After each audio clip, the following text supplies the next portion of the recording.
All right, I'm going to talk about the Ring of Honor house shows. We have the Hunt for Gold and Defy or Denied 2. I was actually really excited to see these shows because Ring of Honor, I think they're taking a new business approach with the actual house shows, tapings. Not only will they, they're not only going to have them on DVD, but you could also buy these on a stream, pretty much as soon as they take place. So you don't have to wait a whole 2 months for the DVD to come out. So I think that's going to overall boost the overall house show profits and just make each and every house show feel that much more special. So that's a good thing. And then on top of that, with Delirious now in charge, you're going to see better main events. I wouldn't say you could expect, an amazing show for every single house show. That just wouldn't be fair. But I think each and every house show is going to offer a little bit something different. I think Delirious is going to make it so you could spend your money without totally feeling gypped, which I think over the last year we've seen some house shows from Ring of Honor that have given us, just kind of absolutely nothing, have kind of felt like actual house shows. The word house shows kind of become like a negative in professional wrestling, kind of meaning lazy or boring or just for the live experience. But, like I said, with Delirious now in charge, you're going to be seeing better main events. And yeah, I think you're just going to feel like you just didn't waste your money. Like there's always going to be something that's worth the money on each and every house show from now on. So, just really excited about the new booking change. And, let me just get right down to it. We have the Hunt for Gold. This show was featured, the main event features the American Wolves and the Briscoes. Now, I think this is a great way. It's kind of a big blockbuster main event. It's kind of like, wow, why didn't they save that for a pay-per-view or whatever? But I think, they were trying to make a statement with this. I think they were trying to make a statement to the fans, like, we're serious.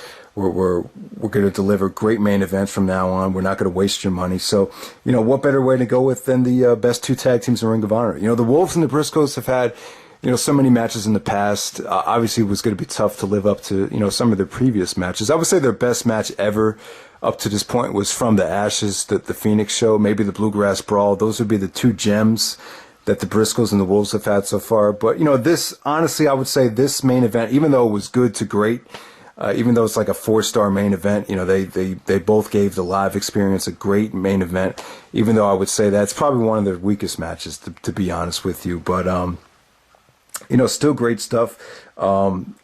Davey and Eddie back together again against the Briscoes. I don't know. I had so many things I wanted to say about this match. Nothing's really coming to me right now. I think when you give the Briscoes the tag team championships, they've always been like that team you just give the belts to, if you don't know what to do with it, because you could always, for the next show, you're obviously, if you really want to deliver a great main event for the championships, you could pretty much do that with the Briscoes. The Briscoes have kind of totally changed their style over the last couple of years. They don't really rely on spots anymore. They've become more brawlers. They've kind of relied on, doing a little bit. They kind of become a little bit of a comedy act, especially Mark Briscoe with the redneck kung fu stuff. But with Davey and Eddie, putting them back together again as the Wolves, obviously I think they're having more fun again, like I've said so many times. And on top of that, it's, when they used to team like in 2009, 2010, a lot of people were still really weren't that sold on Eddie. But Eddie's kind of become like a superpower now. It's kind of like they're kind of like a mega power tag team now. Like Hogan and Savage, like Triple H and Austin. You're putting, now all of a sudden you're putting two big stars back together as a tag team. So it makes for a much more explosive combination. And, with this match here, obviously you got the Briscoes going for more of a brawling style, while the Wolves are going for more of a submission based, ground and pound style, trying to, take apart, Mark Briscoe's knees, weaken him up. But, a great main event. It kind of took a while to get explosive, but once it did, the crowd absolutely loved it. The ending, a pretty sweet ending with Mark Briscoe playing possum. He was selling the knee, and then obviously Davey was going for, the double team move off the top rope, and then boom, he actually pushes Davey off the top rope through a table, and then, then we got the finish after that, after a couple near falls. So just, a great main event, I would say. I wouldn't say it's a match of the year candidate or something to rush out of your way to see, but just a nice feel-good main event. Aside from that, the rest of the card, honestly, I didn't really care for the opener with O'Reilly and Fish taking on Whitmer and Titus. Just kind of thought it was a dull opener, to be honest with you. But, good win for O'Reilly and Fish heading into their, tag team title match. Carino versus Lethal. Obviously, a nice little quick win for Lethal over Carino. Carino's not what he used to be. Obviously, a lot of his singles matches in Ring of Honor aren't going to be taken that seriously. Roderick Strong versus Silas Young was great, I would say. Well, not great, but, probably the best showing Silas Young has had in Ring of Honor so far. Kevin Kelly actually talked about on commentary how he cut some weight, how he's looking good. With Silas Young, though, even though his match with Roderick was good, he had a great showing this weekend in both of his matches. But I just don't see Ring of Honor bringing him in for like the New York City shows or, flying him up to Canada. I think he'll probably just be a Midwest guy, to be honest with you. But I would agree with a lot of you guys. He does deserve to be on the roster. I think he's a great heel. I think the only thing about Silas Young is I think his look is kind of outdated. He looks like he would have blended in much better like back in the 80s than he does today. I don't know how many people feel about that. But next up we had Kevin Steen versus Tadarius Thomas in a ROH World title match. Obviously the title wasn't in jeopardy here. But it was good. I think this is a good way just to make Tadarius Thomas seem like he's a threat. Not really a threat, but just to bring him out there and let people know that he's a name. And, Steen had a lot of fun with him. Wasn't a serious world title match, but, he made him look good. And, good stuff with Kevin Steen being more of a, I think Trademark talked about this. This was more of like the PWG Kevin Steen with a lot of interaction with the crowd. Next up we had Adam Cole and Jimmy Jacobs. This is a proving ground match. This is great. This is, as Kevin Kelly pointed out on commentary, this is the best match Jimmy Jacobs has had since his return by far.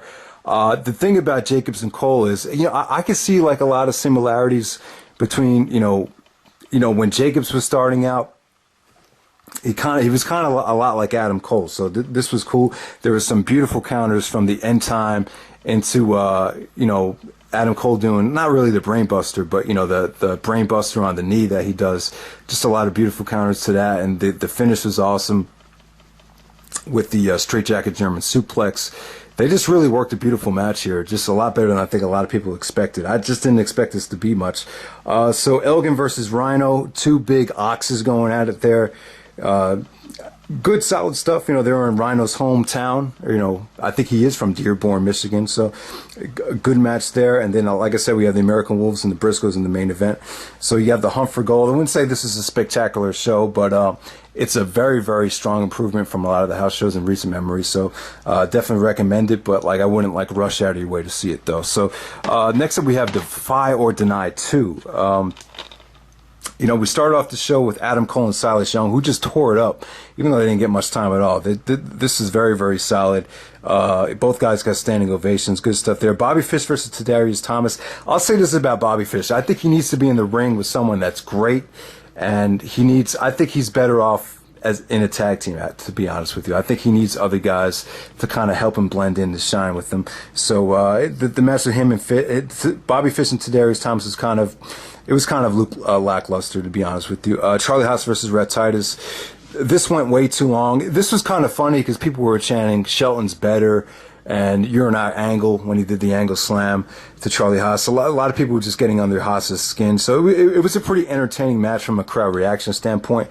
But to be honest, man, when I think of the bad Ring of Honor, the Jim Cornette's Ring of Honor, I think of guys like Charlie Haas and Rhett Titus. I don't mean to hurt Rhett Titus's feelings if he listens to YouTube videos or whatever. But I've never been impressed with him. I always thought he was the weak link of the All Night Express. I would even go so far as to say that Rhett Titus kind of held Kenny King back, to be honest with you. I just don't think he's that great. No one from the ROH wrestling school really made it, to that upper echelon. I think you gotta, you look at all those guys, you gotta have training from multiple, schools. I just don't think you can rely on the ROH wrestling school, and that's really all Rhett Titus has been through, to my knowledge. I've just never been a big fan of the guy, but I'm glad that he's turned heel. The whole thing with him and BJ Whitmer, I'll talk more about that later. Also, you had S.C.U.M, Jimmy Jacobs, Steve Corino, and Rhino taking on the Briscoes and Jay Lethal. This is a nice, fun little tag match here with a lot of heat, a lot of energy. Can't really remember the finish. I think Rhino actually gored Mark Briscoe to get the finish. But just a crazy match with a lot of intensity and a lot of emotion. Good stuff there. Next up, we have Matt Hardy versus B.J. Whitmer. This match, Matt Hardy needs to get in shape. I know he has problems with his appendix or whatever, but he's just looking. He just looked awful here, and I totally agree. Too many. He actually kicked out of 2 twists of fates. Was B.J. Whitmer, and I just didn't see the point of this. I thought this kind of dragged. It did though. Rhett Titus's heel turn. It kind of signaled or kind of solidified why he turned heel. He actually screwed B.J. Whitmer out of this match by throwing the towel in. So it kind of foreshadowed his heel turn that came up. Next up, we had Davey Richards versus Kyle O'Reilly in a grudge match. I would agree. I think someone made a comment on one of the other reviews. They said that this should have been saved for an internet pay-per-view. I mean, yeah, you kind of think Davey versus O'Reilly, teacher versus student. They have so much history together. Maybe it should have been saved for a big show, but I think with Ring of Honor, they're focusing more on the tag division now. So I think they probably scrapped it from being a big mega internet pay-per-view match. This could have happened, it definitely should have happened. What Davey took a hiatus, and it kind of got, the whole feud kind of got put on the back burner. But wow, man, this is great. Both very, very physical match, a lot of physicality. Both guys, train together. Basically, both guys live with each other. So when you, like I said so many times in the past, when you know someone and you're comfortable with them, you could get away with a lot. So that's what it was. Balls to the wall. Very, very stiff. I would agree, man. Davey's improving as a wrestler. You could definitely tell he's taking his time. I think O'Reilly is amazing in the ring.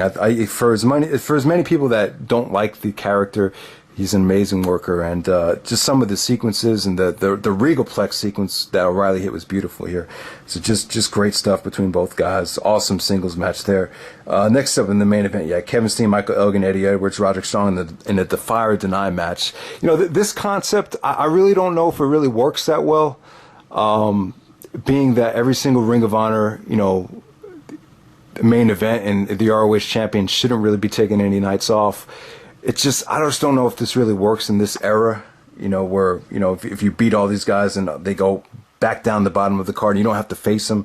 That's kind of unrealistic. But, the actual thing is if the champion retains, then all these guys drop off and they can't challenge him for the belt. So, Roderick Strong actually won this match a couple years ago as the champion. So we'll see if the champion can retain again. And, well, the championship is not on the line. And but the actual match was very, very explosive. Balls to the wall, nonstop action. Pretty much get what you want, everything you want. Eddie Edwards was on fire here. Just a lot of stiff action between Eddie and Strong. Elgin was his great usual self. Steen took some brutal bumps here. You saw a lot of finishers, you saw a lot of kickouts. The match definitely delivered. It actually came down to Kevin Steen and Eddie Edwards, and Kevin Steen actually put Eddie Edwards away to win this match. So no one gets a title shot. The rest of Kevin Steen's title reign. Anyone else that was in this match goes down the card. So it's kind of disappointing. So I was anticipating seeing Michael Elgin and Kevin Steen possibly, but that's not going to happen. So yeah, man, things are looking up, man. It seems like Kevin Steen is going to be challenging. Kevin Steen's going to be wrestling Jay Briscoe as Supercard of Honor for the ROH World title. Really excited to see what they're going to do with Jay Briscoe. I'm very, very